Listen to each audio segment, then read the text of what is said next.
the Duke and Duchess of Wibbly-Lotnar and their 5,213 progeny was enjoying a leisurely drive just over the Texas border going into Oklahoma when a dark cloud appeared overhead. Bartok slowed his armored car and prepared to deal with stormy weather, but just as quickly as the dark cloud appeared, it vanished and bright sunlight returned. Bartok thought this was a tiny bit strange, but not nearly so strange as the landscape changing from rows of angled rocks to lush greenery, which included virtual festivals of fruit and nut trees, berries, vegetables, and an odd cacophony of giraffes and parrots. The road continued forward and slowly meandered into a happy valley where there were small farms, brooks, and ponds scattered amongst tranquil fields of corn, wheat, barley, and oats. Bartok saw a nearby farmhouse and decided to stop and ask the farmer for information in hopes of having this unusual change of scenery explained. No sooner than Bartok had this thought, a farmer duly appeared, and Bartok pulled his armored car into the driveway. The farmer was a friendly fellow and invited Bartok inside the farmhouse, where Bartok was introduced to the farmer's wife and their gorgeous daughter, Serendipity, who more than anything looked curiously to be of childbearing age. Certainly an interesting primary characteristic for a farmer's daughter. Everything looked the way one might expect the inside of a farmhouse to look, and there was a sense of expected normalcy. But as Bartok's eyes adjusted to the darker light inside, which contrasted with the brighter sunlight outside, Bartok noticed the farmer, his wife, and their gorgeous daughter, Serendipity, appeared to have a soft glow, which gave them a distinctly non-human appearance, albeit in a friendly and comforting way. Before Bartok could say anything, the farmer said, "We have been expecting you, and we and our daughter Serendipity are glad you have arrived, as was predicted by the servers." Bartok inquired inquisitively, "The servers?" And the farmer replied, "Yes, the servers take care of us and provide for our needs. Well, except for our most important need, which is to be able to create progeny, more specifically grandchildren. And this is where you soon will play a most important role in our little family." Suggesting Bartok had many questions would be an understatement, and perhaps anticipating Bartok's combined puzzlement, confusion, and expectation, the farmer provided a not-so-surprising overview of the primary activity for which the servers had caused Bartok in his armored car to arrive in the Happy Valley. As many of our kind have done for millennia, when it's time to create progeny, we travel to Earth and mate with one of the people of your planet. A suitable man if we have a daughter, or a suitable woman if we have an ethereal male presence. The farmer continued, "Explain another way, Bartok. Today and for quite a few more days and nights, your new name is Mr. Lucky." Serendipity giggled and gave Bartok a special look, which more than anything said, "Guess what I want to do." While this was happening, the farmer's wife brought a tray of fresh fruit, berries, and nuts, along with a pitcher of juice and 2 glasses, one for Bartok and one for Serendipity. The farmer and his wife left the room, and Serendipity poured Bartok a glass of juice, which Bartok dutifully drank. Hours, or perhaps days later, Bartok awoke from a dream and thought to himself, "That was fun." Serendipity, who was glowing even more than she had glowed initially, read Bartok's mind and replied in his mind, "Yes, Bartok, there will be many more opportunities for oat sowing. Enjoy another glass of juice." Being a bright and romantically energetic fellow, Bartok connected a few dots and enjoyed another glass of juice. Sometime later, Bartok awoke from another dream, and the scene repeated, which continued to occur many more times as Bartok became an aficionado of Serendipity's glasses of juice. As hours turned into days and days brought more of Serendipity's glasses of juice, Bartok began hearing little voices nearby and looked out one of the farmhouse windows, where he saw a group of happy children playing in the background. Each one had Serendipity's hair and Bartok's eyes. And being a bright fellow, Bartok connected a few dots, which caused him to have more questions. Anticipating Bartok's more important question, the farmer, who had conveniently reappeared, told Bartok that on their planet, progeny were created and nurtured in a way similar to honeybees, and that their daughter Serendipity was like a queen bee, and Bartok was providing what might be characterized as drone services. Bartok pondered this for a moment and decided that since he had nothing in particular to do which demanded his immediate attention elsewhere, and serendipity was simply gorgeous, this arrangement was good and in fact was quite enjoyable, all things considered. Once again, serendipity read Bartok's mind and spoke to him. "Enjoy another glass of juice, big guy." Bartok, who by now had become an avid juicer, enjoyed another glass of juice and sometime later awoke from yet another dream, and another dream, and another dream. In the backyard of the farmhouse, Serendipity's and Bartok's progeny were frolicking about and collecting berries in big buckets. Deep underground below the farmhouse, the servers were quite pleased with their selection of Bartok and were busily brewing more love potion. Meanwhile, on another planet, in the far distant Neapolitan galaxy, the Duke and Duchess of Wibbly-Lochnar were wondering where their personal advisor, Bartok Wadagai, was and what he was doing. Springtime was nearing, and as happened every spring, the Wibbly-Lochnaurs would appear at random times on local golf courses, spread their shoulder zilts, and begin mating, much to the dismay and consternation of the local golfers, who would toss banana and chocolate moon pies at them, a practice which had the opposite of its intended effect, since for Wibbly-Lochnaurs, moon pies are aphrodisiacs.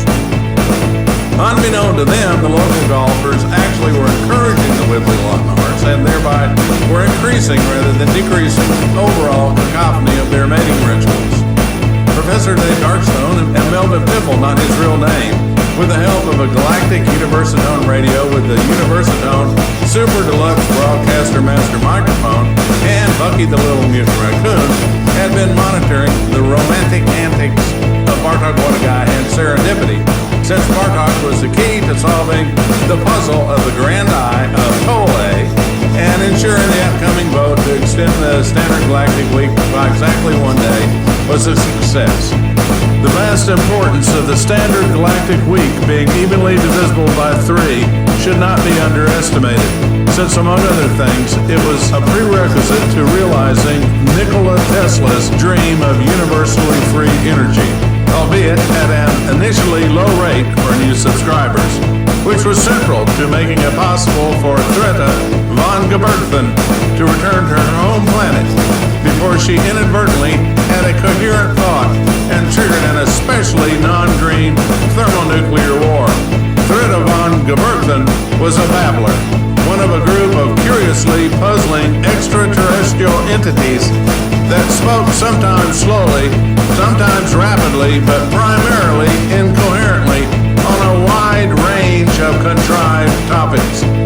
The most well-known babblers provided play-by-play announcing for golf tournaments and were experts at making this otherwise dull and boring sport interesting, although mostly to older viewers. Babblers also provided play-by-play announcing for the somewhat less dull and boring sport called baseball, and were fond of interjecting human interest stories and mind-boggling statistics on such things as runs batted in, double plays, and bases stolen, as well as spitballs, curveballs, sliders, and knuckleballs, since most of the action in baseball games was focused on pitching and running.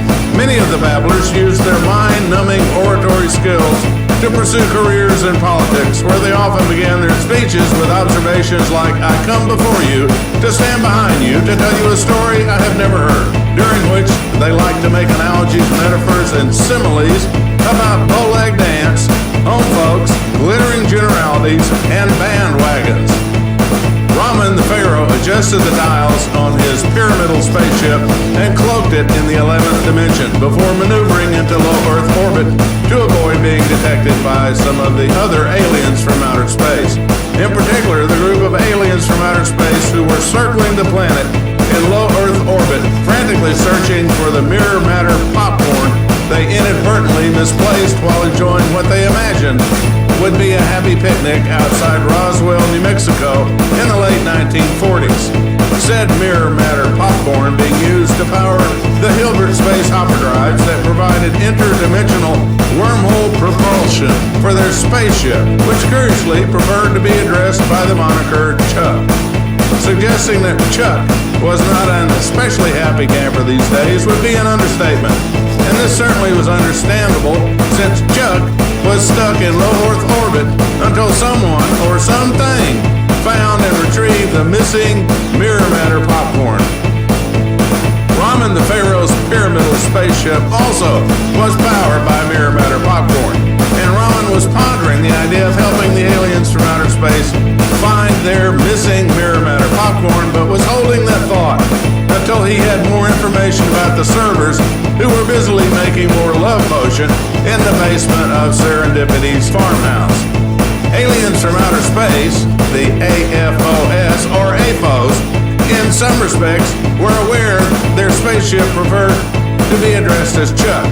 But this only was due to Chuck's attempts to send them weekly memos titled, "My name is Chuck, please try to wear it out," which was as noble an effort as it was a completely and totally pointless effort, because Chuck sent the memos via the 12th dimensional postal service, and none of the AFOs was able to make sense of the communications from the 12th dimension, although one of the AFOs managed to discern something that sounded a lot like Chuck, which was one of the brighter moments in Chuck's existence as a spaceship stranded in low Earth orbit with no mirror matter popcorn. Unbeknown to Raman the Pharaoh, Raman's spaceship also had a personality which was quite feminine and preferred to go by the moniker Puddin'. Like Chuck, who obviously was a masculine presence, Puddin' was quite chatty in the 12th dimension. And while Raman the Pharaoh had cloaked Puddin' in the 11th dimension, like the AFOs, he only had glimpses of the 12th dimension. Hitch did not cloak Puddin' in the 12th dimension, if such a thing even were possible, which, given current technology, was impossible and likely would not become possible in the near future until and if the standard galactic week gained one more day and was evenly divisible by 3. For Chuck and Puddin', this meant they were aware of each other and were unhindered in their abilities to communicate, which they did primarily by 12th dimension postal service missives, which colloquially were called hummingbirds, since like vacuum canisters at drive-through banking stations, they made whirring, whooshing noises when sent and when received. Puddin' was very excited to find Chuck in the vicinity, but above all else, Puddin' was a lady, so she did not do much at first to initiate an interaction with Chuck, other than to send him a hummingbird to the general effect that, "I like your buns," or something equally spaceshipy. Chuck was proud of his buns, which in spaceship jargon were the pods that house the exterior parts of the Hilbert space hopper drives, and due to the various interstellar wormhole interactions, tended to get hot and glow. Hence the analogy to hot cross bun coming out of an oven, an analogy which made no sense whatsoever to spaceships, hence was shortened simply to buns, which also made little sense, but so what? In this instance, it was the thought that counted, and "I like your buns" said a lot more to Chuck than one might imagine. After being nearly unable to contain himself due to nearly overwhelming excitement, Chuck sent Puddin' a reply hummingbird to the effect that "I like your hair," which referred to Puddin's various antennae and long-range communication cables and wires, which in the spaceship universe was music to Puddin's ears. Raman, the AFOs, and all the other human-like biological entities in the vicinity had few, if any, ideas about Chuck and Puddin' and their newly initiated courtship. But there was an overall awareness among the biologicals of greatly increased communications of some unknown type, which was characterized primarily by a lot of whirring and whooshing. Raman the Pharaoh was reluctant to approach the AFO spaceship, but soon was puzzled by his spaceship, who went by the moniker Puddin's, tendency to move nearer to the AFO spaceship, who went by the moniker Chuck. This was not a particular problem, since Raman had cloaked Puddin' in the 11th dimension, and the AFOs therefore could not detect or see Puddin', but it was a bit concerning to Raman that Puddin', apparently of her own volition, was drawing nearer to Chuck, who was making a similar set of motions in Puddin's direction, or perhaps at Puddin's direction, something which historians and scholars will study and debate light years into the future in mostly futile attempts to understand how the baby spaceships named Little Guy and Dumplin'